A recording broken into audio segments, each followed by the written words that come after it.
الشيطان الرجيم بسم الله الرحمن الرحيم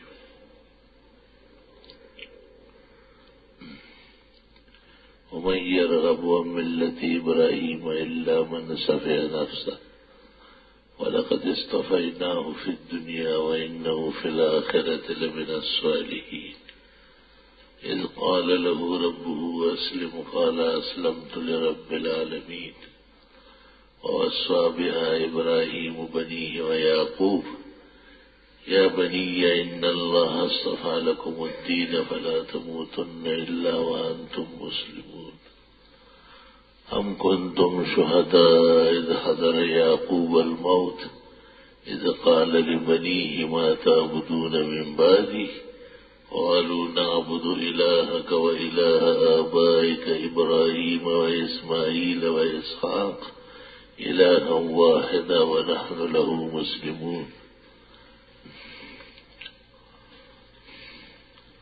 تلك أمة قد خلت لها ما كسبت ولكم ما كسبتم ولا تسألون عما كانوا يعملون وقالوا كونوا هودا أو نصارى تهتدوا قل بل ملة إبراهيم حنيفا وما كان من المشركين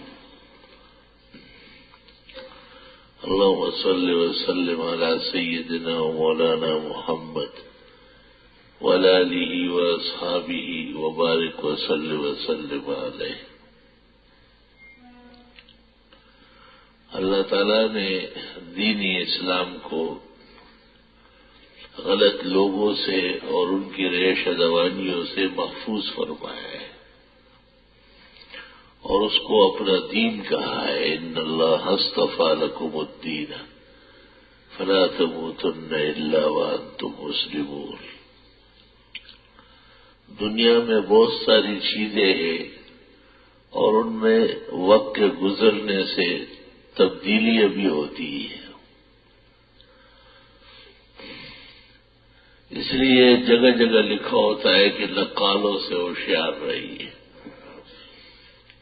نقال اس کو کہتے ہیں جو اچھی چیز کی جگہ بری چیز اسی ریٹ پر بیچتا ہے. جھوٹ پر ایسا رنگ لگا لیتے ہیں کہ وہ سچا نظر آ جاتا ہے اور جھوٹ جب سچ نظر آنے لگے تو دھوکہ لگ سکتا ہے. دنیا کے اندر انسانوں کو زندگی گزارنے میں یہی ابتلا ہوتا ہے. اگر وہ آٹا خریدتا ہے، اگر وہ کہیں پانی خریدتا ہے، آج کل پانی بکتا ہے کہتے ہیں چشمے کا پانی، وہ بالکل غلط ہے، حقیقت اس کی کچھ بھی نہیں. ایک ڈاکٹر صاحب نے دوا کا سن کے پوچھا کہ کون سی کمپنی کا ہے. مطلب یہ ہے کہ اس نام کی بہت ساری دوائیاں نکلی ہیں. دوا تو صحت کے لیے ہے. صحت اور زندگی اسباب کے درجے میں ڈاکٹر کی مشاورت اور دوا کے استعمال اور احتیاط پر موقوف ہے. ان چیزوں میں بھی دجل، تلبیس، مکر، خداع اور دروغ اور اختلاط واقع ہے.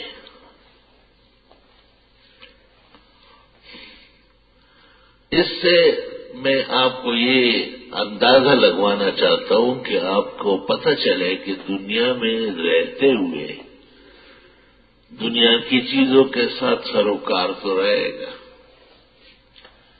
ایسا تو نہیں ہو سکتا کہ دنیا میں کوئی رہے اور دنیا کی چیزوں سے بے نیاز ہو. کھانا کھائے گا، پانی پیے گا، بیمار ہوگا تو علاج معالجہ کرے گا. دنیا میں رہتے ہوئے دنیا کی چیزوں سے قدر واقفیت تو رہتی ہے اور اس میں صدق اور کذب کا فاصلہ بھی رہتا ہے. حق اور باطل کے درمیان بھی امتیاز ہوتا ہے. اگر یہ امتیاز درمیان سے اٹھ جائے تو دقت اور گرانی بڑھ جاتی ہے۔ قرآن کریم میں اللہ نے اہل کتاب کو اس وجہ سے سخت تنبیہ کی اور بہت ڈانٹا، لم تلبسون الحق بالباطل وتکتمون الحق وانتم تعلمون، حق کو باطل کے ساتھ ملاتے اور پھر باطل حق کے بجائے حق کی جگہ آگے بڑھاتے ہو۔ لم تلبسون الحق بالباطل، اور وتکتمون الحق، اور اس طرح حق کو چھپاتے ہو، اس کو واضح نہیں کرتے ہو۔ وانتم تعلمون، بعض جگہ ہے وانتم تتلون الکتاب، وہ تم کتابیں پڑھتے ہو، علم رکھتے ہو، تمہیں تو خیال کرنا چاہیے تھا۔ محرم الحرام کا مہینہ کہیں شروع ہو گیا اور یہاں چونکہ چیئرمین نے حلوے میں زہر کھایا ہے، اس لیے ابھی محرم میں دیر ہے۔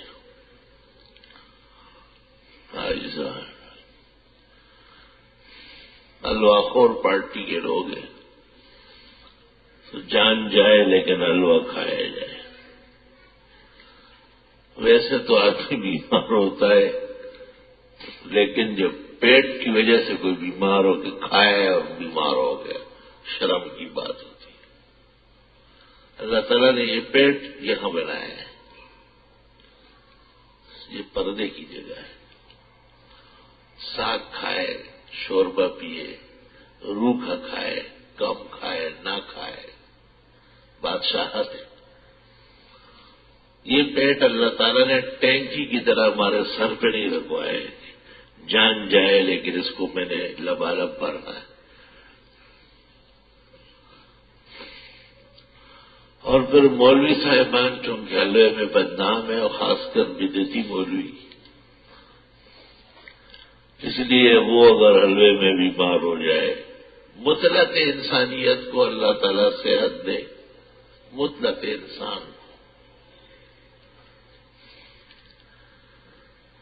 دنیا میں صحت بھی ہوتی ہے اور مرض بھی پیدا ہوتا ہے، اس دنیا میں تو یہ تمام چیزیں ہیں۔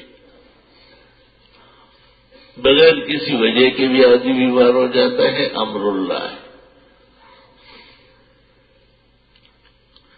اور اس مقصد کے لیے اللہ نے شفا کے اسباب، صحت کے اسباب پیدا کیے۔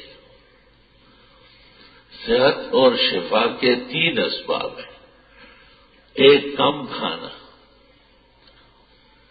دوسرا بروقت کھانا،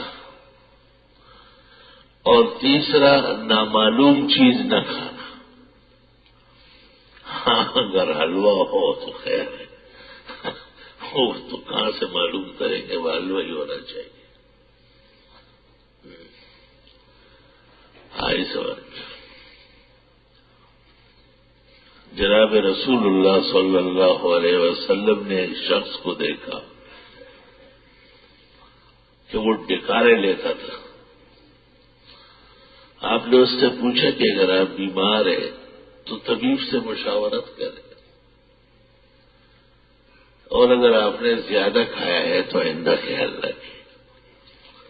یہ بری بات ہے کہ آدمی پردے میں کھائے اور پھر سارے جہان کو چلاتا رہے کہ دیکھو میں نے اتنا کھایا ہے کہ آپ کو بھی دھماکے میں شریک کر رہا ہوں۔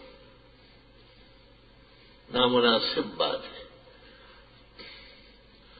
اگر صحت کے 2 اصولوں پر عمل ہو جائے، معلوم کھانا اور کم کھانا، تو بہت سارے ابتلا اور فتنوں سے انسان کو حفاظت ہو جائے گی۔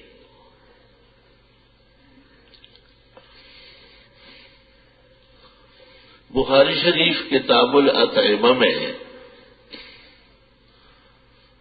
کہ جب حضرت صلی اللہ علیہ وسلم کے سامنے کھانا رکھ دیا جاتا تو آپ پوچھتے کہ یہ کیا ہے، کہاں سے آیا ہے؟ اور آپ شروع نہیں فرماتے جب تک دونوں باتوں کا جواب نہ آتا.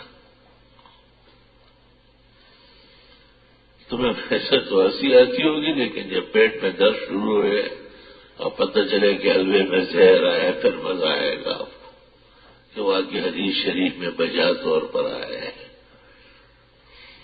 امام بخاری نے اس پر باب قائم کیا ہے کہ جب تک آپ کو پتہ نہ چلتا کہ یہ کیا کھانا ہے، بتا نہ دیا جاتا، آپ شروع نہیں فرماتے. آپ کے ایسا کرنے کی ایک وجہ یہ بیان فرمائی گئی کہ جاہلیت کا دور گزرا تھا اور مشرکانہ ماحول رہا تھا، تو کئی ایسا نہ ہو کہ کھانا بت کے نام کا ہو، مندر اور درگاہ کی کہیں نظر نہ ہو. یہ زیادہ ضروری بات ہے کہ آدمی مشرکانہ اور بدعت کے کھانوں سے پرہیز کر لے. اللہ تعالیٰ نے کھانوں کے سلسلے میں بہت زیادہ احکام دیے. یا ایھا الرسول، اے پیغمبر ہو، کلوا من الطیبات، صاف ستھرا چیزیں کھایا کرو. وَاعْمَلُوا صَالِحًا، اور عمل کرو نیک. دیکھو نیک عمل کا ذکر بعد میں ہے، کھانے کی احتیاط پہلے ہے. انی بما تعملون بصیر، میں تمہارے اعمال کو دیکھ رہا ہوں. اور مسلمانوں کو بھی حکم دیا پیغمبروں کے بعد، یا ایھا الذین آمنوا کلوا من طیبات ما رزقناکم، اے ایمان والو پاک صاف ستھری چیزیں کھاؤ جو میں نے تمہیں دی ہے. واشکروا للہ، اللہ کا شکر کرو کہ تمہیں حلال مل رہا ہے، حرام سے بچ رہے ہو. خدا کا شکر کرو کہ شریعت میں حرام و حلال کا فرق ہے.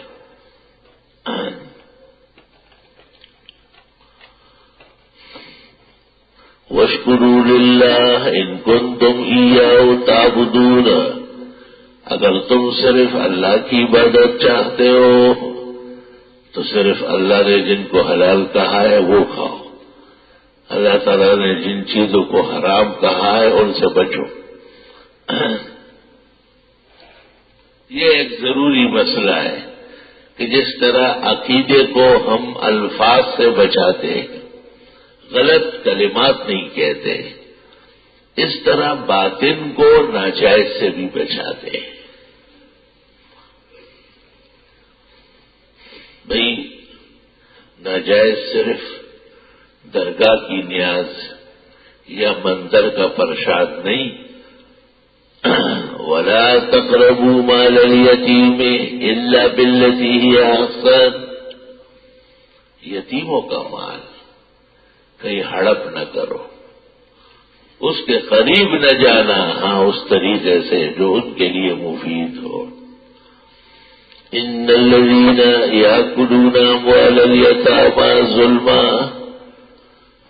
بے شک جو لوگ یتیموں کا مال کھاتے ہیں ناحق، انما یاکلون فی بطونہم نارا، وہ آگ میں، وہ پیٹوں میں جہنم کی آگ بھر رہے ہیں.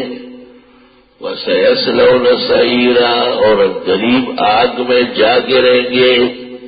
احتیاط بہت ضروری ہے.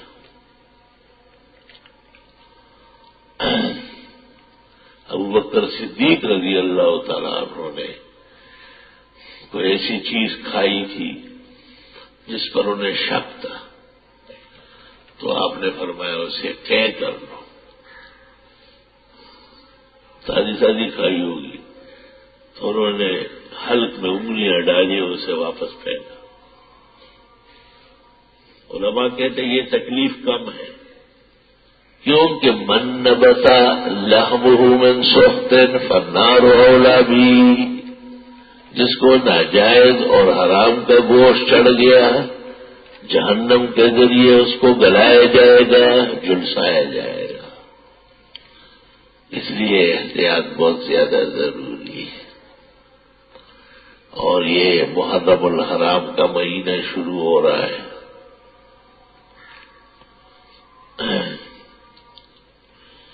محرم الحرام اسلامی سال کا پہلا مہینہ ہے،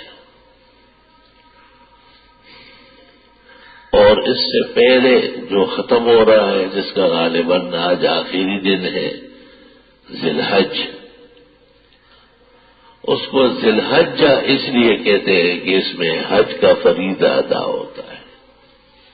اسلامی سال کا آخری اور 12واں مہینہ ہے.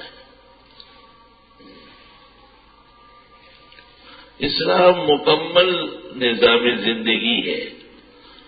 اس کا اپنا سال، اپنا دن، اپنی تاریخ، اپنی ابتدا انتہا سب معلوم ہے. اسلام میں مغرب کے ساتھ تاریخ بدلتی ہے. اس لیے دن بھر جو روزہ رکھا گیا ہو، جب مغرب داخل ہو جائے تو وہ روزہ مکمل ہو گیا. حدیث شریف میں ہے کہ جب سورج ڈوب جائے تو تم روزہ افطار کرنے میں دیر نہ کرو. حکم یہ ہے کہ جس طرح روزہ مختلف چیزوں سے مکروہ ہوتا ہے، جس طرح بیہودہ باتوں سے، غیبت کرنے سے، بلا وجہ کھانے پینے کی چیزوں میں ہاتھ ڈالنے سے، کھانے پینے کے تذکروں سے، اس طرح مغرب کا وقت داخل ہو جائے اور آدمی بلا وجہ افطار نہ کرے، مکروہ بات. اہل سنت کی نشانی ہے، مسلمانان عالم کی علامات ہے کہ وقت مغرب داخل ہونے کے بعد روزہ افطار کر لیں. ویسے مغرب داخل ہونے کے بعد مغرب کی نماز لازم ہے کہ فوری پڑھی جائے، مگر روزہ دار کے لیے اجازت ہے کہ وہ افطار کر لے اور پھر مغرب پڑھ لے. امام ابو حنیفہ رحمۃ اللہ علیہ کی فقہ میں وقت مغرب تنگ ہے، کم ہے. اس کی بنا دیگ پر ہے، قلت اور تنگی پر ہے. اس لیے جن لوگوں نے مغرب کی اذان کے بعد جماعت شروع ہونے سے پہلے 1 منٹ اور 1.5 منٹ اور 2 منٹ اور 2.5 منٹ اور 3 منٹ کے وقفے رکھے ہیں، بڑے علماء نے ان پر گرفت کی ہے کہ یہ غلط کام ہے. لیکن رمضان شریف میں روزے دار کے افطار کے لیے 8-10 منٹ، کبھی اس سے بھی بڑھ سکتا ہے، کبھی اس سے بھی کم ہو سکتا ہے، کیونکہ وہ ایک ضرورت ہے اور بغیر رمضان شریف کے شرعی ضرورت موجود نہیں ہے. اس لیے ضرورت اور غیر ضرورت کے احکام میں فرق ہوگا. لا الہ الا اللہ. وقت مغرب داخل ہوتے ہی دن پورا ہو گیا اور دوسرے دن کی رات شروع ہو گئی. اور یہ قاعدہ ہے اسلام میں کہ رات آنے والے دن کی ہوتی ہے. آج رات کو جب آپ سے کوئی پوچھے مغرب کے بعد کہ آج کون سی تاریخ ہے، تو آپ کہیں گے ذی الحج تو پورا ہو گیا، شاید آج چاند ہوا ہو، یکم محرم ہو. آپ سے کوئی کہے آج کون سا دن تھا، تو آپ یہ نہیں کہ آج جمعے کی رات ہے. غلط بیانی ہے، دروغ گوئی ہے. جمعے کی رات رات کو تھی، آج ہفتے کی رات ہوگی. زبان بھی صحیح استعمال کرے، اس سے غلط لوگوں کو موقع مل گیا. جب کل رات کو آپ سے کوئی پوچھے کہ آج کون سی رات ہے، تو آپ یہ نہیں کہہ سکتے کہ یہ ہفتے کی رات ہے. یہ ان بچوں کا کام ہے جو انہوں نے ابھی پرائمری نہیں پڑھی ہے، استاد نالائق ہے. آپ کہیں گے آج اتوار کی رات ہے، کیونکہ مغرب پر ہفتے کا دن کل رات کو مکمل ہوگا. نہ اس بات کی اجازت ہے کہ آپ کہیں کہ رات 12 بجے سے تاریخ بدلتی ہے. دروغ گوئی ہے، یہ کذابین کی نشانی ہے. اسلام کے اندر تو مغرب داخل ہوتے ہی تاریخ بدل جاتی ہے، اگلے دن کی رات شروع ہو جاتی ہے اور اگلا دن وہی صبح صادق سے ہی آغاز ہوگا، اگلے دن کی رات شروع ہو گئی، اور یہ کہہ سکتے ہیں کہ ہماری تاریخ آ گئی ہے، شروع ہو گئی ہے۔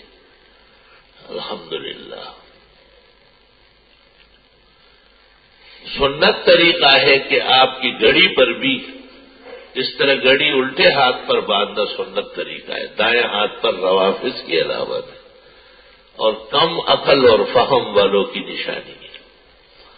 تو آپ کی گھڑی پر بھی محرم الحرام، ذی الحج، جو کوئی تاریخ پوچھے اس کو ضرورت ہو یا نہ ہو، اسلام کو ضرورت ہے، آپ پہلے اسلامی تاریخ بتائیں کہ آج ہجری اتنی ہے اور اسلامی مہینے کی یہ تاریخ ہے، اس کے بعد آپ بے شک جنوری، فروری، دسمبر بتاتے رہے۔ دنیا میں اس کی بھی ضرورت ہے، لیکن وہ مقدم نہیں ہے، مقدم ہجری ہے۔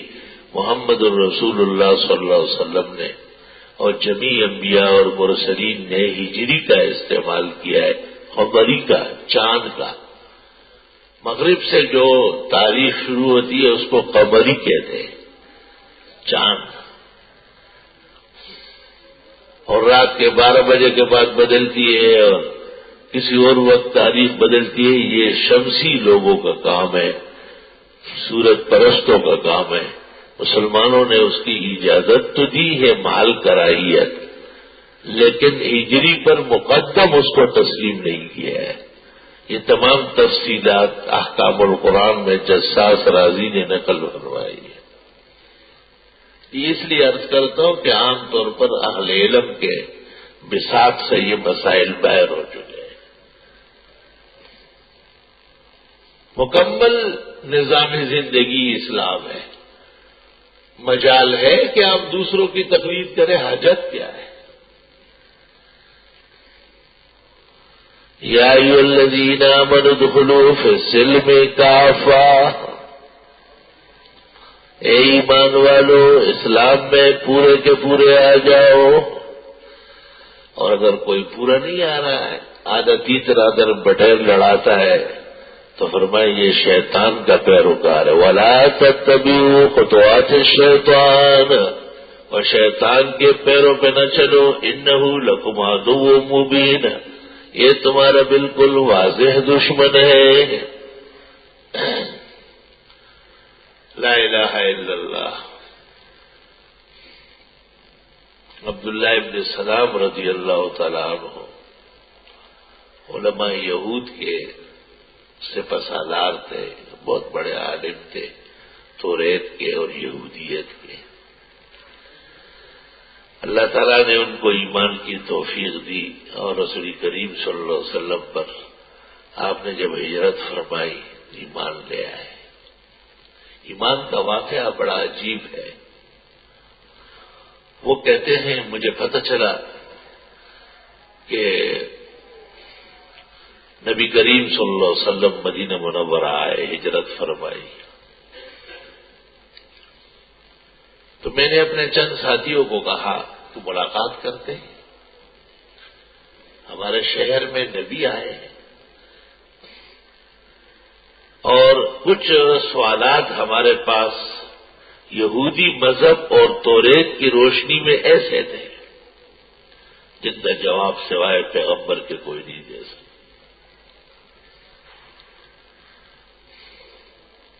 وہ اپنے 6 ساتھیوں سمیت جناب رسول کریم صلی اللہ علیہ وسلم کی خدمت اقدس میں آ گئے۔ علیہ سلیق کے بعد آپ سے کہا کہ حضرت ہم یہودی ہیں، آسمانی کتاب توریت اور حضرت موسیٰ علیہ السلام کی سچائی پر ایمان رکھتے ہیں۔ آپ نے فرمایا اس میں کوئی شک ہی نہیں، کچھ سوالات ہمارے ہاں ہیں جن کا جواب پیغمبر کے سوا کوئی نہیں دے سکتا۔ آپ نے فرمایا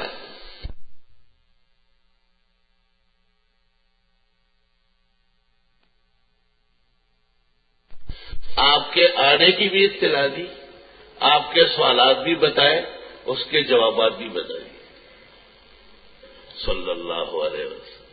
کیا سچائی ہے، بالکل ایسا مٹی میں گھیر دیا کہ آپ کے آمد کی بھی اطلاع مجھے دیجیے۔ قالہ لی جبریل آنفا، ابھی جبریل نے کہا حضرت عبداللہ ابن سلام وہاں ساتھیوں کے آ رہے ہیں، یہ 3 سوالات کرے گا، یہ جوابات دیں۔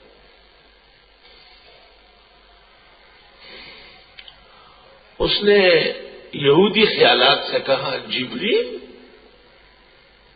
وہ عدونا، بڑا دشمن ہے ہمارا۔ آپ نے کہا کیوں؟ انہوں نے بڑے لوگوں کو ہلاک کیا ہے۔ آپ نے فرمایا جبریل کا مقام آپ کے مذہب میں عرش میں کہاں ہے؟ تو اس نے کہا دائیں طرف۔ کہ جو عرش کی دائیں طرف ہو وہ دشمن ہو سکتا ہے؟ سر جھکا دی، بات غلط ہے 100%۔ قل من کان عدوا لجبریل، آپ فرمائے جو جبریل کا دشمن ہے فإنه نزله على قلبك بإذن الله، وہ تو قرآن اللہ کے حکم سے لایا۔ اور جو جبریل کا دشمن ہے وہ تمام ملائک کا، پیغمبروں کا، خدا کا دشمن ہے۔ خوب ڈانٹا ہوگا آیات۔ مقربان الہی پاک نفوس پارسایان زمانہ، ان کا نازیبا طریقے سے ذکر کرنا، یہ یہودیت کی نحوست ہے۔ اس کے منہ سے نکلا، شرمندہ تھا بڑا۔ آپ نے کہا وہ سوالات سناؤ، وہ سوالات اس کے علاوہ ہے، وہ بھی کرو۔ انہوں نے پہلا سوال کیا جنت جاتے کیا کھائیں گے جنتی؟ کھانے پینا؟ حلوہ کھا کے بیمار پڑے ہوئے۔ واہ!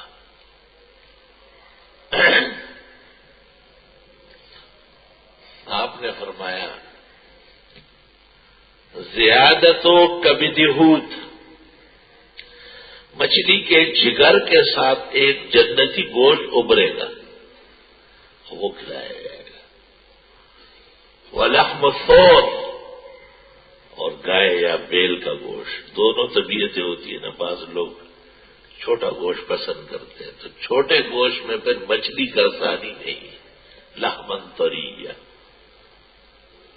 اور بعض بڑا گوشت کھاتے ہیں، ایک بڑے عالم تھے انتقال کر گئے، وہ جب پشاور سے روانہ ہوتے تھے تو مجھے فون پہ کہتے تھے کہ آٹا وہاں پکاؤ، یہ ہوا گئی کیا نا، نہیں وہاں پکاؤ۔ چھوٹا گوشت بکرے کا ہے، یہ میٹھا نہیں ہوتا، یہ تصور ہے بعض علاقوں میں کہ یہ بیماروں کو کھلایا جاتا ہے۔ اللہ رب العالمین منعم حقیقی ہے، جنت جاتے ہی لحاظ ہے، بھائی موٹا گوشت کھانے والے یہ بیل کا گوشت پکا ہے، اور جو چھوٹے گوشت کے عادی ہے، چھوٹا بکرا اور مینڈا چھوڑو، مرغا، مچھلی لحمن طریہ، قرآن کہتا ہے اعلیٰ ترین گوشت کائنات کے اندر وہ مچھلی کا ہے۔ مچھلی کہاں ہے؟ جھینگا نہیں کہا ہے، جھینگا تو حیوان سرطان کتابوں میں ہے، لغات میں۔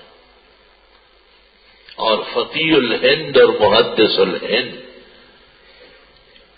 مسلک دیوبند کے عقائد اور تعلیمات کے روح رواں حضرت اقدس شیخ المشائخ سید الطائفہ مولانا رشید احمد گنگوئی رحمت اللہ علیہ فتح رشیدیہ میں لکھتے ہیں کہ جھینگا غیر ماہی یعنی مچھلی نہیں ہے، حشرات الارض میں سے کیڑا ہے، اس کا کھانا ناجائز اور حرام ہے، مکروہ اکروہ نہیں ہے، چال بازی ہے، مکروہ ہے۔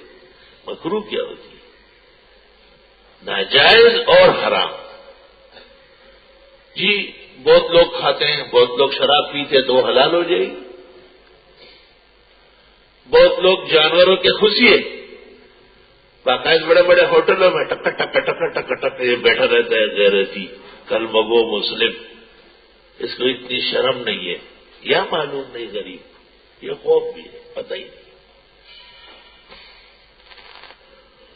ایک ہوٹل والا میرے پاس بیٹھتا تھا، بڑا دوست تھا، اس سے میں نے ایک دن کہا، میں نے کہا یہ تو ٹھیک نہیں ہے، یہ جانوروں کے خوشی آپ لوگوں کو کھلاتے ہیں، اس کو کیا کہتے ہیں آپ نے؟ ٹٹے، کپورے. تو مجھے کہا ٹھیک ہے، آپ اپنے دوستوں کے ساتھ رات کو آ جائیں، آپ کو دل گردے کھلاتے ہیں. وہ تو ٹھیک ہے. میں نے کہا ٹھیک ہے، لیکن کس چیز میں پکاؤ گے؟ کہا اسی توے میں. میں نے کہا کہ جس گلاس میں پیشاب یا شراب کسی نے پیا ہو اس میں دودھ ڈال کے مجھے دیں گے تو پاک ہو جائے گا. کہا پھر؟ میں نے کہا حکم یہ ہے کہ یہ توا، یہ کڑھائی جس میں یہ نجاست غلیظہ اور حرام پک چکا ہے، 7 دفعہ دھو لو اور 8ویں دفعہ مٹی سے مانجو، پھر سکھا لو اور پھر اس میں دل گردے بناؤ. تم نے اسلام کو کھلونا سمجھا ہوا ہے، یہ گپ شپ والا دین نہیں ہے. یہ پاکوں کا مذہب ہے اور پاکی بتاتا ہے، اور پاکی اور ناپاکی میں بڑے خلیج کھڑے کراتا ہے. کہنے لگا بس توبہ کرتا ہوں آپ کی خدمت میں، آپ کے ہاتھ پر الحمدللہ آج تک وہ اس پر قائم ہے. اللہ تعالیٰ ایسے نیک لوگوں کے رزق میں، کاروبار میں برکت دے، اور جن کو معلوم نہیں ہے اللہ انہیں پہلے اس کا علم نصیب کرے، سمجھ نصیب کرے، اور پھر حرام سے بچنے کی اللہ تعالیٰ توفیق دے. یہاں یہ بھی یاد رکھے کہ جس چیز کو شریعت ناجائز کا ہے اس کا کاروبار بھی ناجائز ہے، اس سے حاصل ہونے والا فائدہ وہ بھی حرام ناجائز. جو لوگ حرام کھاتے ہیں وہ جہنم کی آگ پیٹوں میں بھرتے ہیں. ما یاکلون فی بطونہم الا النار وما اصبرہم علی النار. کیسے ان کو صبر آ گیا حرام و غلط کام کرنے کا.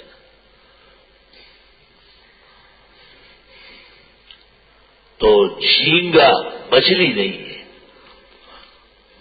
اور کوئی کیڑا ہے، اور جھینگا جب مچھلی نہیں ہے تو فقہ حنفی میں حضرت امام اعظم ابو حنیفہ رحمۃ اللہ علیہ کی فقہ اور فتوے میں اس کا استعمال ناجائز اور حرام. ایک جگہ میری تقریر ہوئی تو دوسرے علماء کرام بھی تشریف فرما تھے، لیکن حکم تھا کہ بیان آپ کریں. اتفاق سے میں نے یہ مسئلہ بیان کیا اور فتاوی رشیدیہ کا حوالہ دے دیا.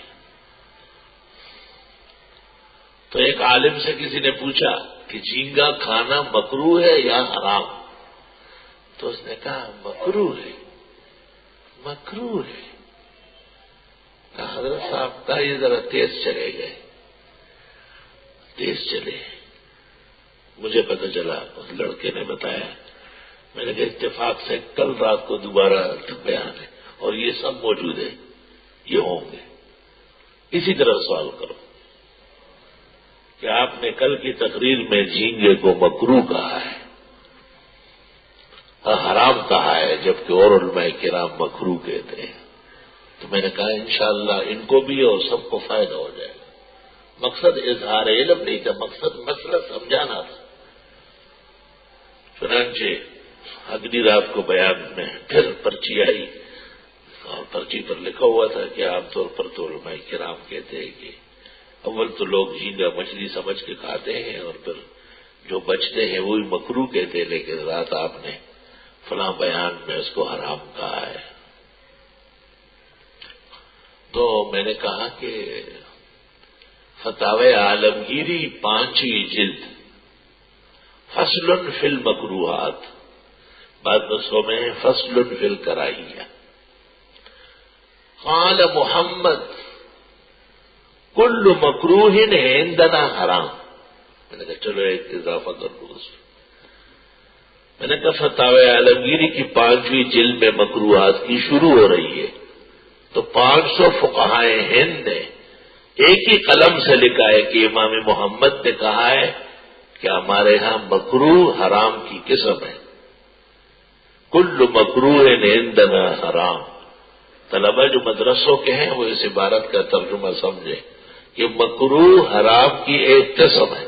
اس طرح ترجمہ کرو تو روشنی بڑھے گی آپ کو. اور میں نے کہا کہ مولانا رشید احمد گنگوئی رحمت اللہ علیہ نے فتاوی رشیدیہ میں مکروہ نہیں حرام لکھا ہے، کیونکہ وہ اردو زبان کا فتاوی ہے.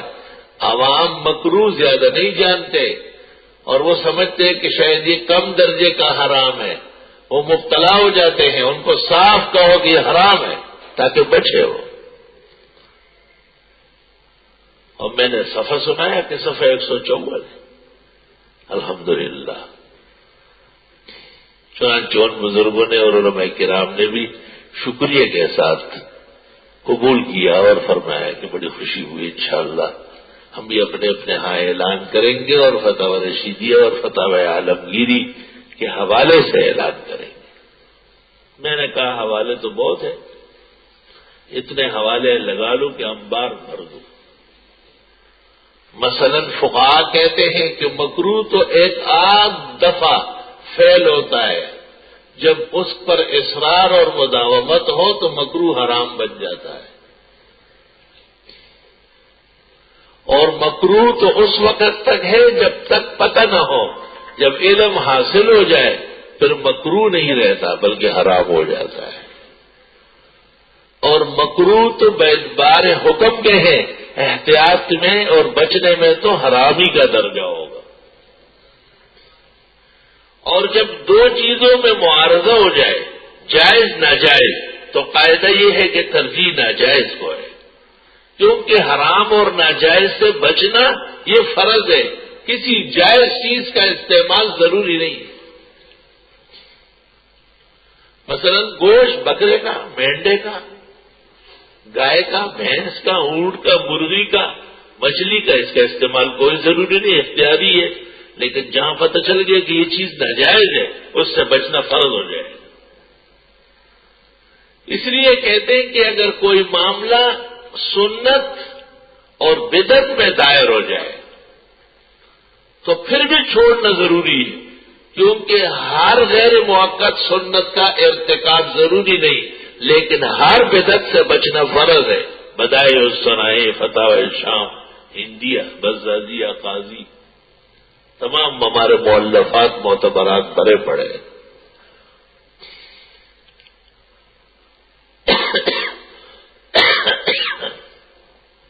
لا الہ الا اللہ. انہوں نے پہلا سوال کیا کہ حضرت جنت جاتے ہی تو آپ نے دو چیزیں بیان فرمائی کہ یہ کھلائی جائے گی. یہ بھی بڑی عجیب بات ہے، کیونکہ جنت کی نعمتیں تو کتنی زیادہ ہیں، لیکن پہلا اکرام جو ہے وہ گوشت کے ذریعے ہے. علماء دین کہتے ہیں گوشت تھوڑا اور کبھی کبھی یہ تریاق ہے. گوشت کی کثرت دل اور دماغ، جسم اور ہڈی کے لیے مضر ہے. کثرت تو عبادت کی بہتر ہے، کثرت تو ذکر کی بہتر ہے، کثرت تو نیکیوں کی ہونا چاہیے، کثرت تو عقل و شرب میں یقیناً مضر ہے. عقل مند کہتے ہیں جو چیز پسند آ جائے وہ کم کھاؤ تاکہ ہمیشہ کھاتے رہو. ایسا نہ ہو کہ آج ہی اس پر جان دے دے آپ. اور دوسرا سوال انہوں نے یہ کیا کہ مرد اور عورت ملتے ہیں نکاح کے بعد، کبھی لڑکا ہوتا ہے لیکن رنگ ڈھنگ ماں کا ہوتا ہے، اور کبھی لڑکی ہوتی ہے شکل و صورت باپ کی ہوتی ہے. اور لڑکا کیسے بنتا ہے، لڑکی کیسے بنتی ہے، یہ ایک پیچیدہ امور تکوین کا سوال تھا. آپ نے فرمایا جب دونوں ملتے ہیں اور خدا کا فیصلہ ہو کہ بچہ ہو جائے، اکٹھے دونوں چھوٹتے ہیں، اس دوران جب یہ دونوں مادے ملتے ہیں جس کو قرآن نے امشاج کہا ہے، مختلف کہا ہے، تو اگر مرد کے مادے نے چنڈی لگائی تذکر لڑکا، اور اگر ادھر سے چنڈی لگ گئی تو تأنس لڑکی. اب اس میں عجیب و غریب ایک اور نقطہ ہے، وہ یہ ہے کہ جس خاتون کی بچی ہو گئی خاوند اس کو سلام کرے، اس کے پیر دبائے، یہ تو ناکام ہو چکا تھا. یہ تو اس نے کام کر لیا، کم از کم بچی تو پیدا ہوئی. ایسے غیرت کے بے پردے بھی ہے کہ عورتوں سے گلہ کرتا ہے کہ لڑکا کیوں نہیں ہے، لڑکا اور لڑکی کسی کے اختیار میں ہے۔ یَہَبُ لِمَن یَشَاءُ اناثا، وہ ہدیے کے طور پہ دیتا ہے جس کو چاہے لڑکی۔ دیکھو پہلے لڑکی آ گئی، یا اللہ، مشہور ہے کہ جن کی پہلی بچی ہو جاتی ہے اللہ ان کو بہت زیادہ آسانیاں، مہربانیاں اور رحمتیں عطا فرماتے ہیں۔ وَيَهَبُ لِمَن يَشَاءُ الذُّكُورَ، اور جس کو چاہے لڑکے دے۔ یہ قاعدہ ہے کہ خواب میں کسی نے دیکھا کہ بچی میرے گھر ہوئی، رحمت ہی رحمت، خوشی خوشی ہے، اور خواب میں دیکھا کہ بیٹا ہوا ہے، بیماری ہے، تکلیف پیش آ جائے گی، کہیں ایسا نہ ہو کہ زچگی میں گرانی ہو جائے۔ لڑکیوں کو تو مشرکین نے بدنام کیا تھا، زندہ درگور کرتے تھے۔ محمد عربی صلی اللہ علیہ وسلم کے لیے 4 بیٹیوں کا انتخاب ویسے ہوا۔ او یزوجہم ذکرانا واناثا، یا دے دیتا ہے ان میں سے بعض کو لڑکے بھی اور لڑکیاں بھی۔ لا الہ الا اللہ۔ کہتے ہیں لڑکیاں حضرت لوط علیہ السلام کی تھی اور لڑکے ابراہیم علیہ السلام کے، اور دونوں حضرت محمد صلی اللہ علیہ وسلم کے۔ وَيَجْعَلُ مَن يَشَاءُ عَقِيمًا، اور کر دیتا ہے جس کو چاہے بانج، کچھ بھی نہیں، نہ لڑکی اور نہ لڑکا، سارا جہان ادھر سے ادھر کرے مجال ہے کہ لڑکی یا لڑکا آ جائے، اللہ نے اس کو بانج بنایا ہے۔ ادھر ادھر کی کھیل تماشے سب فضول ہے، خدائی کی قدرتوں کا کرشمہ ہے۔ تیسرا سوال انہوں نے یہ کیا کہ قیامت کس سرزمین پر ہوگی اور لوگ کیسے وہاں پہنچیں گے؟ آپ نے کہا شروع شام کی سرزمین سے ہوگی اور لوگ وہاں آگ کے ذریعے پہنچیں گے۔ پوری دنیا میں آگ لگے گی یا آتشی لفٹیں قائم ہوگی یا کہرباء اور برق کی اتنی ترقی ہوگی کہ آپ یہاں بٹن دبائیں گے اور دوسرے ملک میں پہنچیں گے۔ یہ ٹیکنک بھی آ گئی ہے کہ ہوائی جہاز کی ضرورت ختم ہو رہی ہے، دوسرے لفٹ اور دوسرے نظام حاوی ہو جائے گا۔ آپ اپنے ویزے اور ٹکٹ کے ساتھ لفٹ پہ کھڑے ہو جائے اور وہاں کا نمبر آ جائے گا، وہ آپ دبا دیں سیدھے اس ملک میں اترے، مگر آج نہیں اترو گے، اس میں ٹائم لگے گا۔ پہلے دفعہ امریکہ مسلمانوں کی پٹائی سے فارغ ہو جائے، خدا بہت جلد اس کے بکرے اور بنجرے کرے اور اس کی گردن توڑے اور اس کا تکبر و غرور خاک میں ملائے۔ اللہ تعالی محرم الحرام سنت طریقے سے گزارنے کی توفیق دے۔ دشمنان دین نے جو پراپیگنڈے، جو جلوس، جو طوفانی بدتمیزیاں اس میں قائم کی ہے، وہ مسائل آپ کو سب معلوم ہے، بار بار چھیڑنے کی ضرورت نہیں ہے، ان سے بچنا عین ایمان اور غیرت ہے۔ اللہ صحابہ کرام سے، اہل بیت سے کامل و اکمل محبت اور اطاعت نصیب فرمائے۔ وآخر دعوانا الحمدللہ۔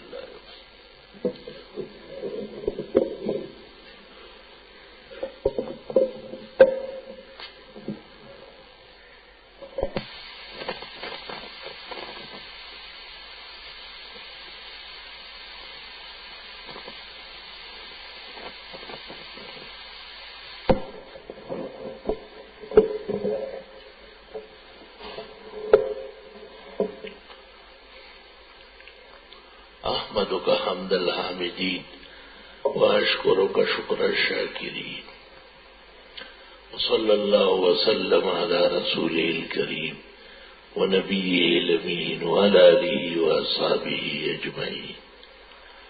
اما بعد فیا ایھا المسلمون وحدوا اللہ فإن التوحید راس الطاعات واتقوا اللہ فإن التقوى ملاک الحسنات۔ عليكم بالسنة فإن السنة تهدي إلى الإطاعة ومن أطاع الله والرسول فقد رشد واهتدى ومن يعص الله ورسوله فقد ضل وغوى وإياكم ومحدثات الأمور فإن كل محدثة بدعة وكل بدعة ضلالة وكل ضلالة في النار. أعوذ بالله من الشيطان الرجيم. لقد كان لكم في رسول الله أسوة حسنة لمن كان يرجو الله واليوم الآخر وذكر الله كثيرا. وقال النبي صلى الله عليه وسلم من أحدث في أمرنا ما ليس منه فهو رد. رواه الشيخان. وقال صلى الله عليه وسلم لا يؤمن أحدكم حتى أكون أحب إليه من والده وولده والناس أجمعين. متفق عليه. وقال صلى الله عليه وسلم لا يؤمن أحدكم حتى يكون هواه تبعا لما جئت به. رواه البغوي في شرح السنة. وقال صلى الله عليه وسلم تركت فيكم أمرين لن تضلوا ما تمسكتم بهما كتاب الله وسنة رسوله. رواه مالك في الموطأ. وقيل بلاغات مالك هي مسندات ومرفوعات. بارك الله لنا ولكم في القرآن العظيم ونفعنا وإياكم بالآيات والذكر الحكيم. إنه تعالى جواد قديم كريم ملك بر ورب رؤوف رحيم.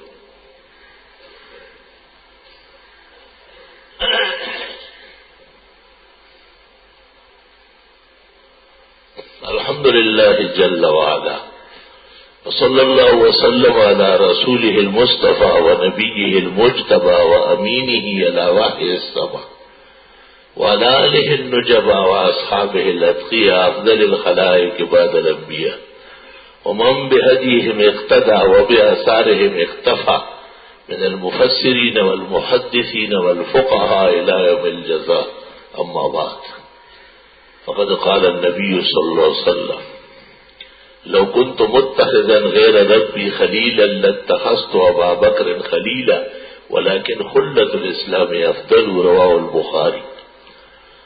وقال صلى الله عليه وسلم لو كان بعدي نبي لكان عمر. رواه أحمد في المسند. وقال صلى الله عليه وسلم لعثمان استحيت منك ملائكة الرحمن. رواه أصحاب السنن. وقال لعلي أنت مني بمنزلة هارون من موسى إلا أنه لا نبي بعد. رواه الشيخان. وقال صلى الله عليه وسلم خير نساء بني إسرائيل مريم وخير نساء هذه الأمة خديجة. رواه البخاري. وقال صلى الله عليه وسلم فضل عائشة على النساء كفضل السريد على سائر الطعام. رواه الشيخان. وقال لبنته فاطمة سيدة نساء أهل الجنة. رواه البخاري.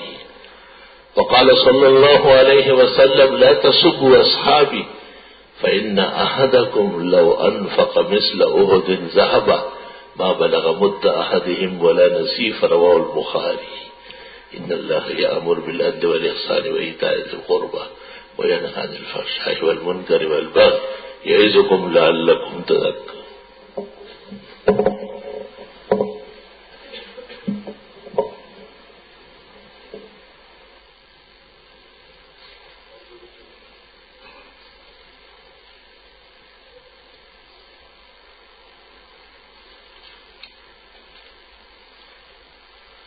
انہوں نے پوچھا ہے کہ رسول اکرم صلی اللہ علیہ وسلم کے لیے جب ہم دور سے درود شریف پڑھتے ہیں تو ملائک پہنچاتے ہیں صحیح حدیث میں، اور جب قبر اطہر کے پاس پڑھا جاتا ہے تو حضرت خود سنتے ہیں.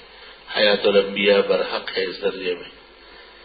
لیکن ہم جو اور مردوں کو سلام کرتے ہیں وہاں بھی یہ حکم ہے کہ قبر کے پاس جو سلام ہے راجح یہ ہے جمہور علماء کے یہاں تو وہ سنتے ہیں اور دور سے ان کو ثواب پہنچتا ہے.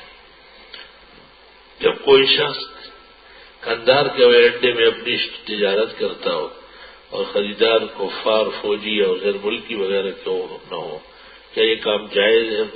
اس میں کفر کی کوئی تائید و نصرت نہیں ہے اور مسلمانوں کا کوئی نقصان نہیں ہے، اور یہ تجارت غیر مسلم کے ساتھ ہی ضروری ہے تو ان کو فائدہ نہ پہنچانے کے شرط پر یہ تجارت درست اور صحیح ہے.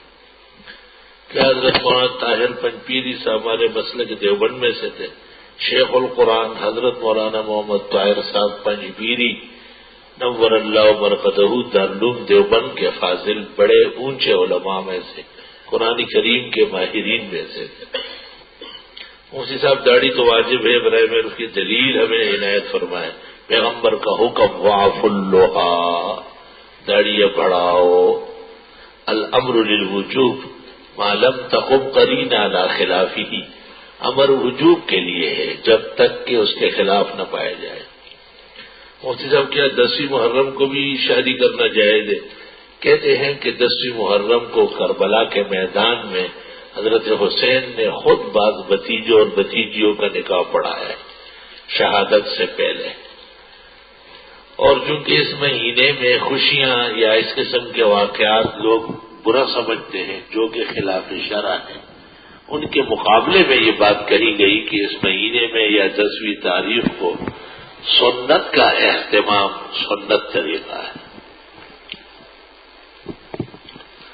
میں محمد عمیر ولد الامامت اپنا نام تبدیل کرنا چاہتا ہوں، اس لیے میں اپنا نام عمر فاروق یا محمد عمر رکھنا چاہتا ہوں. محمد عمر زیادہ بہتر ہے.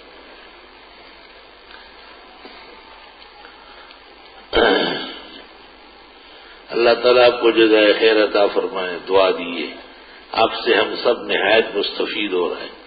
حضرت میرے چچا 77 سال کی عمر میں شدید بیمار و تکلیف میں ہیں، اٹھ بیٹھ نہیں سکتے، بستر پر سب کچھ ہے. مسجد کے نمازی تھے، اب لاچار مجبور ہے. ان کی اولاد ان کے لیے کیا وظیفہ پڑے کہ اللہ تعالیٰ انہیں صحت و زندگی عطا فرمائے یا پھر ان کی مشکل آسان ہو. سورۃ یاسین، سورہ تغابن اور سورہ مزمل روزانہ ایک بار پڑھی ہے. 41 مرتبہ پڑھ کر پھر روزانہ صحت کے لیے یا آخرت کے آسانیوں کے لیے اور مشکل حل ہونے کے لیے مفید رہے گی. ہماری بیٹی کا ایک رشتہ آئے ہیں جس کے ذرائع سے پتہ چلا کہ وہ لوگ شیعہ ہیں. ان سے جب اس بارے پوچھے گئے تو وہ کہتے ہیں کہ لڑکے کا باپ شیعہ ہے اور اس کی ماں سنی ہے. مطلب یہ ہے کہ لڑکا ایسے لوگوں سے پیدا ہے جن کا خود نکاح صحیح نہیں ہے. لڑکے کی ماں کا کہنا ہے کہ جب میری شادی ہوئی تھی تو رخصتی کے وقت میرے باپ کو پتہ چلا تھا کہ میرا خاوند شیعہ ہے، تو میرے باپ نے اس سے میری طلاق تو نہیں لی، لیکن اس سے ایک معاہدہ لکھوایا کہ میری بیٹی اور اس سے پیدا ہونے والی اولاد سنی عقیدے کے مطابق زندگی گزارے گی. اب بقول لڑکے کی ماں کے میں اور میری تمام اولاد سنی عقیدہ رکھتے ہیں، جبکہ لڑکے کا باپ ابھی تک شیعہ ہے اور شیعوں کے رسم و رواج میں شرکت کرتا ہے. یہ سب کہنے کی باتیں، حقیقت میں وہ شیعہ ہی ہیں اور شیعہ ہی کے کرتب سارے چل رہے ہیں.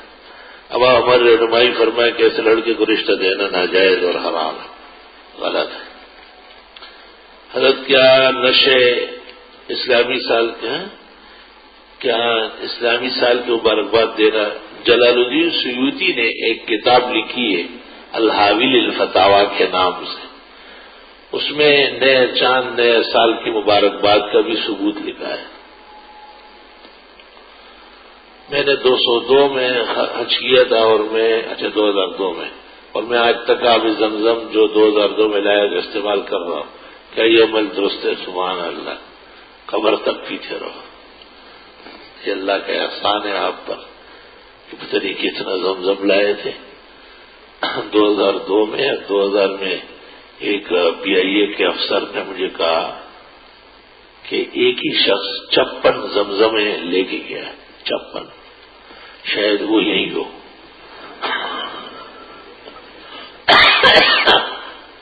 بہرحال بدر الدین عینی نے شرح بخاری میں اور علامہ علی القاری نے شرح مشکات میں لکھا ہے کہ اہل اسلام کا دستور ہے کہ وہ زمزم لے جاتے ہیں، تبرک تیمن تشرف کے ساتھ اسے پیتے ہیں.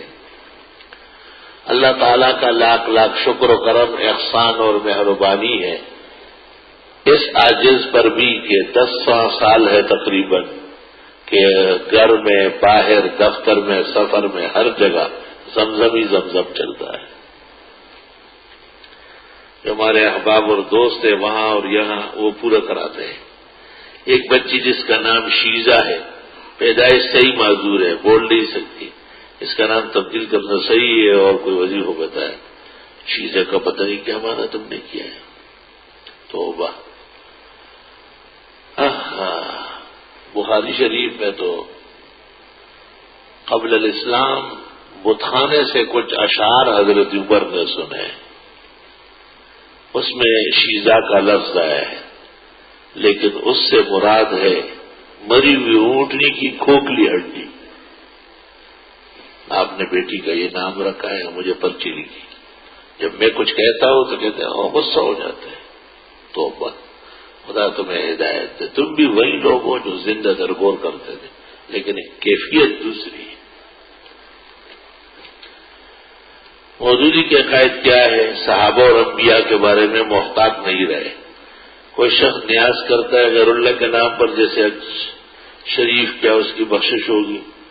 جیسے 11ویں شریف، حقیقت یہ ہے کہ یہ غیر اللہ کے نام کی نظر و نیاز ناروا اور حرام ہے، اور اس کا مرتکب اگر توبے کے بغیر مر گیا تو جہنمی ہے۔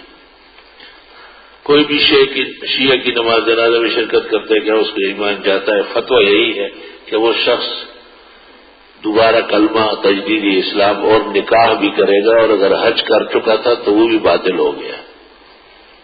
کوئی شخص لاعلمی میں کسی لڑکے سے نکاح کرتا ہے، لڑکی سے، اور بعد میں پتہ چلتا ہے کہ وہ لڑکی مرزائی ہے، نکاح منعقد نہیں ہے، زنا محض ہے۔ اللہ نے جنت میں سے 2 جانوروں کو نکالا تھا، ایک سانپ کو اور مور کو۔ یہ روایات لکھی ہے لیکن زیادہ قوی نہیں ہے۔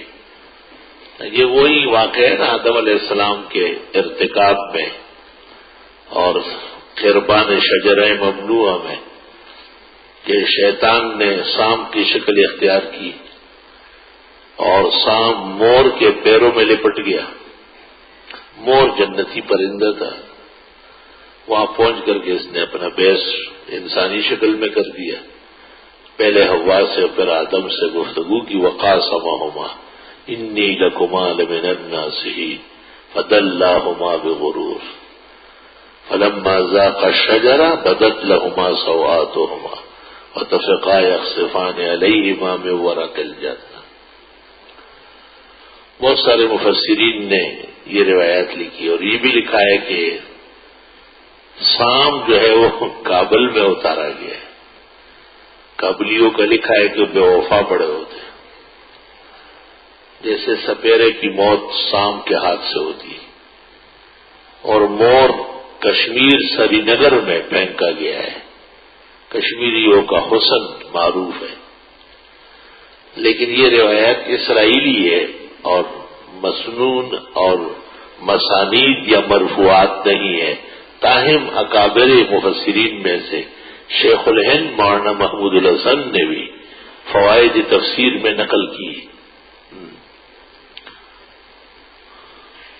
حضرت کھانا تناول فرمانے سے قبل و بعد میں آیا میٹھا تناول فرماتے تھے یا نمک چکھتے تھے؟ سنت کیا ہے؟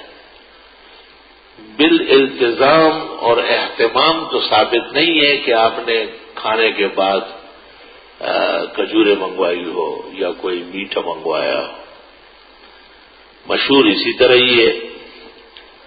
اور یہ بات ثابت ہے کہ میٹھا زود ہضم ہے، کھانے سے عموماً منہ کا ذائقہ تبدیل ہو جاتا ہے، اس کو شیرینی میں تبدیلی کے لیے کوئی کھجور، کوئی پھل، کوئی میٹھی چیز منہ میں ڈالی جاتی ہے۔ اطباء کے ہاں یہ مناسب طریقہ ہے کھانے کا۔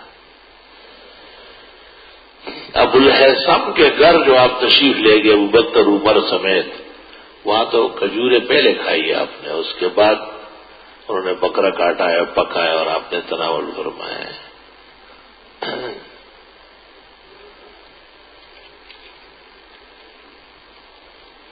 کسی شخص نے بے وضو طواف کیا تو کیا حکم ہے؟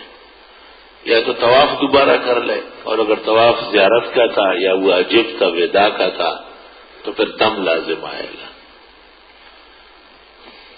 عورت مرد کے ساتھ یا آگے پیچھے کھڑی ہو گئی تو شریعت کا کیا حکم ہے؟ اگر ایک ہی نماز پڑھ رہے ہیں تو نماز باطل ہے، ساتھ کھڑا ہونا بھی جرم ہے اور آگے ہونا بھی جرم ہے۔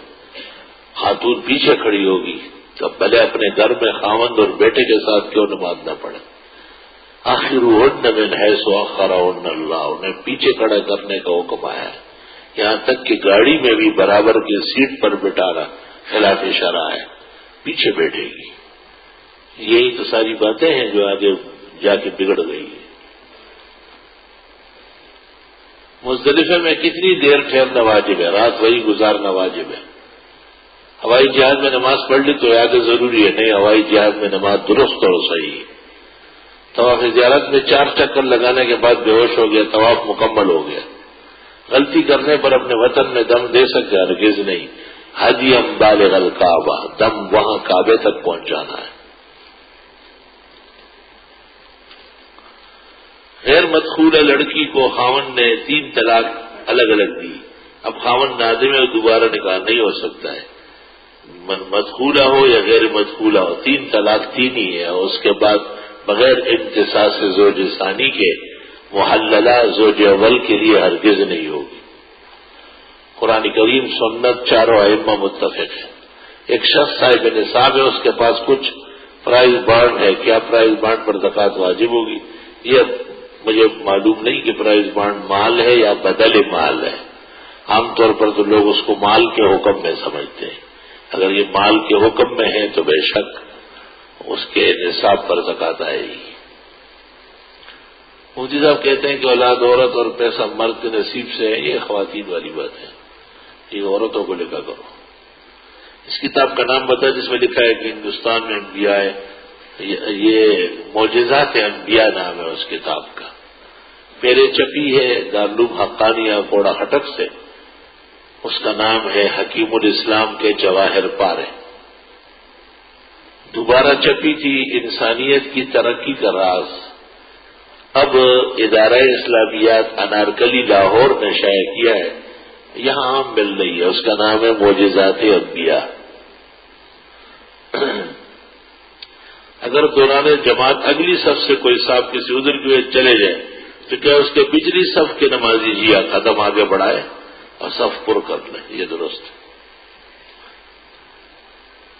منگنی کے بعد شادی سے پہلے بیوی سے بات کرنا، منگنی تو بات کرنے کو کہتے ہیں کہ منہ میٹھا کر دیا گیا، معاہدہ ہوا، ایسا نہ لکھا کرو، ایسا لکھو کہ نکاح کے بعد۔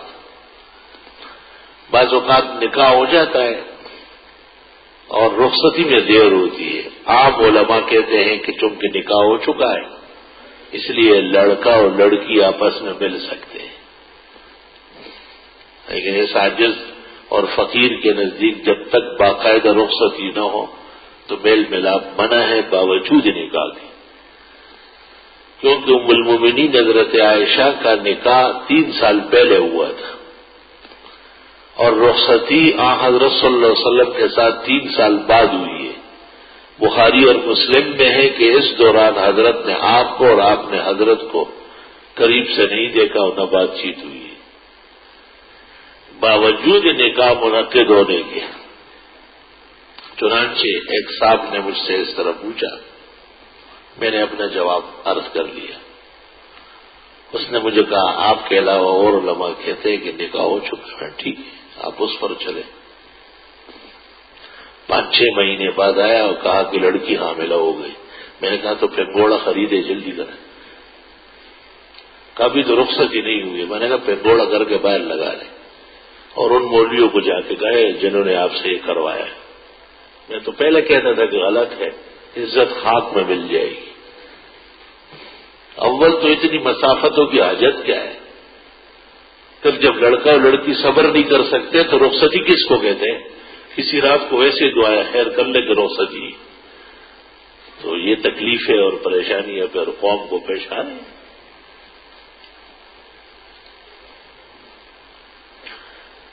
اسماعیلی لڑکے مسلمان ہو کر مسلمان لوگ نکاح کرتے مگر ماں باپ اسماعیلی، اس سے کوئی فرق نہیں پڑتا۔ جب لڑکوں کا ایمان عقیدہ درست ہو چکا ہے تو مسلمانوں کے ساتھ مسلمانانہ طریقہ نکاح جائز۔ صبح سرحد کے اکثر علاقوں میں کسی شخص کی فوتی کے بعد 40 تک تقریباً 8 جمعرات آتی، ہر جمعرات پر ختم پڑھا جاتا ہے اور پڑھنے والوں کو کھانا کھلایا جاتا ہے، ساتھ اڑوس پڑوس میں بھی کھانا بھیجا جاتا ہے۔ یہ نہ بھیجنا مایوس سمجھا جاتا ہے، جس کے گھر کھانا نہ پہنچے تو باقاعدگی خفگی کا اظہار ہوتا ہے۔ اخیر میں 40 وقوف دھوم دھام سے ہوتا ہے. یہ سب کے سب بدعت، بے دینی اور غلط طریقہ ہے. اگر مقصد تصدق ہے تو اہل محلہ کو دینے کی ضرورت کیا ہے؟ فقراء و مساکین کو خیرات کھلائی جائے، مردے کو ثواب بخشنے کے لیے، وہ پہلی رات سے جائز ہے. اور اگر پڑوس اور اڑوس کو کھلانا ہے تو حکم تو یہ آیا تھا کہ وہ لوگ میت والوں کو کھلائیں. اس لیے اس قسم کے رسوم کی قطعی اجازت نہیں، یہ خلاف سنت اور بدعت ہے. چیلم اور 40واں سلویختی یہ بھی بدعت اور محرمات میں سے ہے کہ ایسے موقعوں کے کھانے جائز ہیں اور دیا گیا کھانا نہ خود کھائے نہ کسی اور کو دیا جائے، کسی غریب کو دیا پھینک دیا جائے. ہاں پھینک دیا جائے یا غریبوں کو دے دیجیے. پوچھنا یہ تھا کہ ظہر کی 4 سنتوں میں اگر بھولے سے 2 رکعتوں میں ایک ہی سورت پڑھ لی کوئی حرج نہیں، ایک ہی سورت 4 رکعتوں میں پڑھ لے تب بھی کوئی حرج نہیں. البتہ اس کو مستقل عادت نہ بنائے، کبھی غلطی سے ہوا تو معاف ہے. کیا سفید اور کالے کے علاوہ دوسرے رنگوں کے امامے پہننا آپ سے ثابت نہیں ہے؟ کیا سبز رنگ کا امامہ پہننا سنت ہے؟ سبز رنگ کے علاوہ ہر رنگ ثابت ہے، کیونکہ دجال کے ساتھ جو 77,000 آدمی ہوں گے، مشکات جلد 2 صفحہ 477، تو ان کے سروں پر جو سیجان ہوں گے، 80 جان جمع ساج، 31 جان جمع تاج، ایت لسان الاخضر، سر پر باندھو تو پگڑی ہے، کندھے پہ ڈالو تو رومال ہے، اور ویسے اوڑھ لو تو چادر ہے. یہ سب مبتدئین کی نشانی ہے، اہلیان بدعت کی. اس لیے ہرے رنگ کے علاوہ ہر رنگ کی پگڑی ثابت ہے، کالی بھی ثابت ہے. شملہ ہونا چاہیے تاکہ شیعوں سے امتیاز ہو جائے. ان کی پگڑی کا شملہ نہیں ہوتا اور درمیان کھلا ہوتا ہے، ٹوپی نہیں ہوتی. ٹوپی درمیان میں ہو اور شملہ ہو تو کالے رنگ کے امامے کی کوئی وہ نہیں ہے. البتہ محرم الحرام میں ہر کالی چیز سے پرہیز کریں.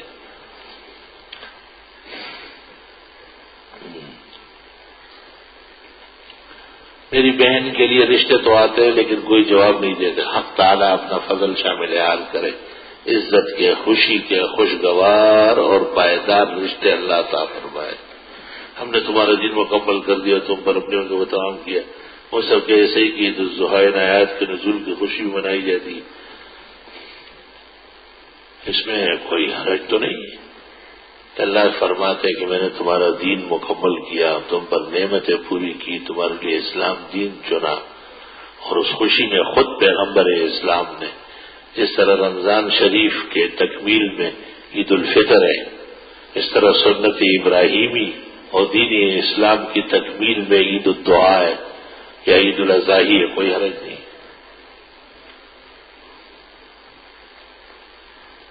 مجھے سے 4 ماہ سے میں بے روزگار ہوں، مالی لحاظ سے بہت پریشان ہوں. فقلت استغفروا ربکم، بہت استغفار کرو، انہ کان غفارا، سب گناہ معاف ہو جائے گی. یرسل السماء علیکم مدرارا، زوردار بارش ہو جائے گی. ویمددکم باموال وبنین، اور اللہ مدد کر دے گا مال دے کر اور بیٹے دے کر. ایک آیت میں اللہ فرماتے ہیں.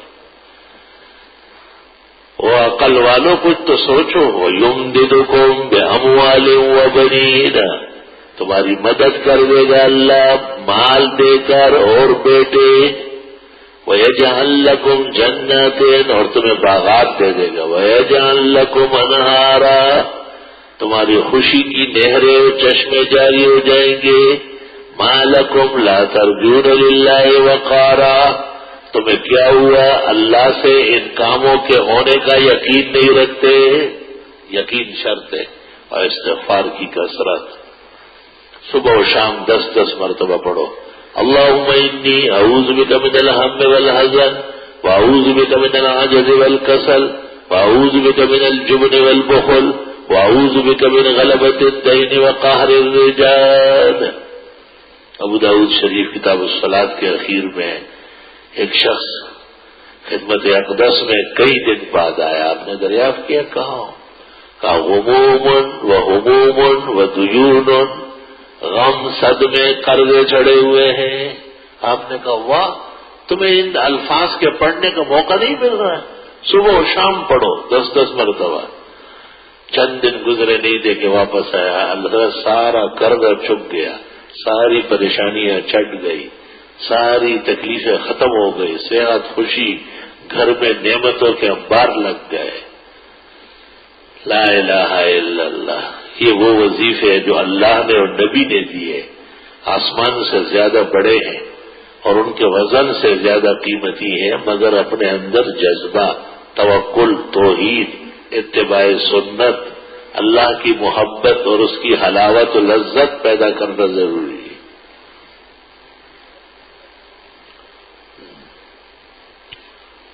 میری بابی کا بڑا آپریشن ہے، دعا فرمائے اللہ پاک صحت و زندگی دے. محترم علامہ صاحب کچھ پریشانیوں کا سامنے، اللہ پاک صحت، شفا اور تکالیف دور کرنے کا ساز و سامان اپنے خزائن رحمت و احسان سے عطا فرمائے. الحمدللہ رب العالمین، نستغفرک اللہم ونسألک السلام والعافیہ. خدایا جن لوگوں نے پریشانیوں کا ذکر کیا اور جنہوں نے نہیں کیا ان سب کی پریشانیاں دور فرما. جن کے روزگار میں گھٹن ہے خزائن رحمت سے اور مرزوقات سے رزق کی وسعت اور برکت عطا فرما. جہاں بیماریاں ہیں صحت اور زندگی عطا فرما.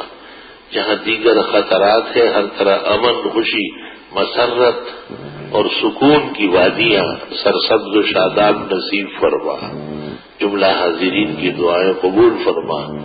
ہم سب کی مشکلات حل فرما. دونوں جہانوں کی مسرت عطا فرما.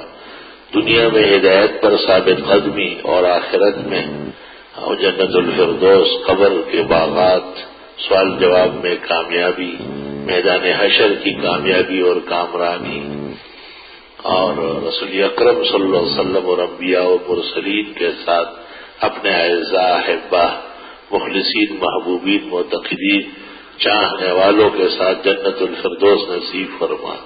صلی اللہ تعالی علیہ